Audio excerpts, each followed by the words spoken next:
ಚಿಕ್ಕೋಡಿ ಲೋಕಸಭಾ ಚುನಾವಣೆಯಲ್ಲಿ ಕಾಂಗ್ರೆಸ್ನಿಂದ ಚಿಕ್ಕ ವಯಸ್ಸಿನಲ್ಲಿ ಸಂಸದರಾದ ಪ್ರಿಯಾಂಕಾ ಸತೀಶ್ ಜಾರಕಿಹೊಳಿ ಮತದಾರರಿಗೆ ಶುಭಾಶಯ ಕೋರಿದರು.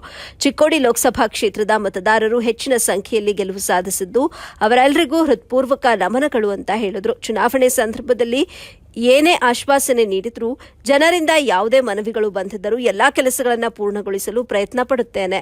ಹೆಚ್ಚಿನ ಮಹಿಳಾ ಮತಗಳು ಬಂದಿರೋ ಕಾರಣದಿಂದಾಗಿ 5 ಖಾತ್ರಿಯ ಲಾಭ ಖಂಡಿತ ಕಾಂಗ್ರೆಸ್ಗೆ ಸಿಕ್ಕಿದಂತಾಗಿದೆ. ನನ್ನ ಗೆಲುವಿಗೆ ಶ್ರಮಿಸಿದ ಎಲ್ಲಾ ಕಾರ್ಯಕರ್ತರನ್ನ ಹೃತ್ಪೂರ್ವಕವಾಗಿ ಅಭಿನಂದಿಸುತ್ತೇನೆ ಅಂತ ಹೇಳಿದರು. ವರದಿ ರಂಜಾನ್ ಮುಜಾವರ್, ಎಬಿ ನ್ಯೂಸ್ ಸಂಸ್ಥಾಪಕರು. ಹೌದ್ರಿ, ಭಾಳ ಹೆಚ್ಚಿನ ಲೀಲೆ ನಮ್ಗೆ ಚಿಕ್ಕೋಡಿ ಜನತೆ ಆರಿಸಿ ಕೊಟ್ಟಿದ್ದಾರೆ. ಸೊ ಅವರೆಲ್ಲರಿಗೂ ಕೂಡ ನಾನು ಭಾಳ ತುಂಬ ಹೃದಯದಿಂದ ಧನ್ಯವಾದ ಹೇಳಿಕೆ ಬಯಸ್ತೇನೆ. ಮತ್ತು ನಮ್ಮ ಪಕ್ಷದ ಕಾರ್ಯಕರ್ತರು ಕೂಡ ಹಗಲು ರಾತ್ರಿ ಅನ್ನೋದೇ ಭಾಳ ದುಡಿದು ಈ ರಿಸಲ್ಟನ್ನು ನಮ್ಗೆ ಸಿಕ್ಕಿದೆ. ಸೊ ಭಾಳ ಹೆಮ್ಮೆ ಹಾಗೂ ಖುಷಿ ಅನಿಸ್ತಿದೆ. ಸೊ ಎಲ್ಲರೂ ಇದು ಒಂದು ಖುಷಿಯ ವಿಚಾರ. ಹೌದ್ರಿ,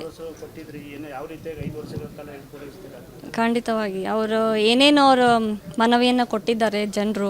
ಸೊ ಅವ್ರ ಕೆಲಸ ಕಾರ್ಯಗಳು ಏನಾಗಬೇಕು ಖಂಡಿತವಾಗಿ ನಾವು ಮಾಡ್ತೀವಿ ಕಾಂಗ್ರೆಸ್ ಪಕ್ಷದ ವತಿಯಿಂದ.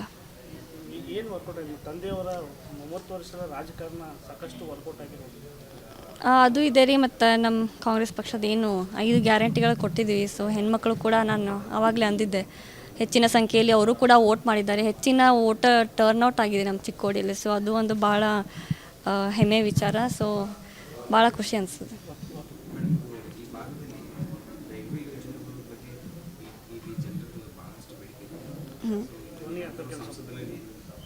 ಹಾಂ, ಖಂಡಿತವಾಗಿ ಏನು ಬೇಡಿಕೆ ಇದೆ ಖಂಡಿತವಾಗಿ ಏನು ಇಲ್ಲಿ ಹೆಚ್ಚಿನ ಜನರಿಗೆ ಅನುಕೂಲವಾಗದಂತೆ ಎಲ್ಲ ಕೆಲಸ ಕಾರ್ಯಗಳನ್ನು ನಾವು ಮಾಡಿಕೊಡ್ತೀವಿ.